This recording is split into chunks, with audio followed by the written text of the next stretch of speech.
Okay, so now we're gonna start doing the curves. First of all, I go to for views, and because I'm recording at the same time, my computer is quite old. I cannot, press the space bar and go from one view to another. Obviously, I recommend you guys to do that jump, just because of the camera recording of the screen. It's just make it impossible. So I'm gonna press here and make bigger this window, um, which is kind of inconvenient. But anyway, let's start creating the basic curves. I'm thinking on.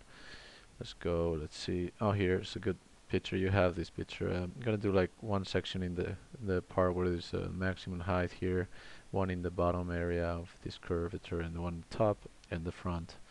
I'm gonna do first the one in the middle here, which is the one there. Let's do create CV curve and press X to snap to the grid. We're gonna snap to the grid of the front, so it's gonna be in the center here. So it's good. I'm not sure, so I'll put it for now, a couple of them, and I'm gonna snap here to this point and press enter. I'm gonna turn on the control vertex and fit it accordingly to what I think is best for that section. In this case, it will probably be better to obviously have the plans or the sections of the building, but since we have an image, I think it's also okay.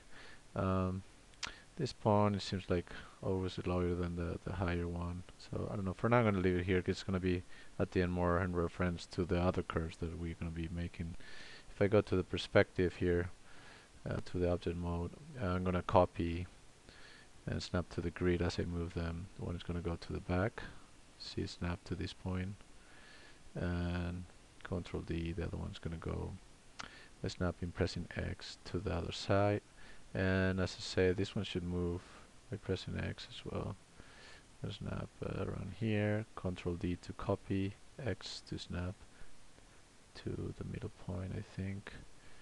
Yeah, that's quite nice. As you can see here, this area here is the middle point between this distance and this one, so this line will be marking that.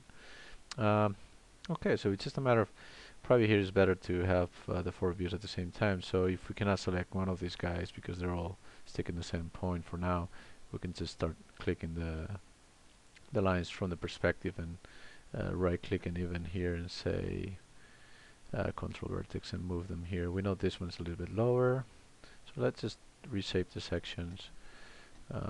This one is like here, I think. This one a little bit more. So let's go to another image. Probably this one is good. I'm gonna do the front here.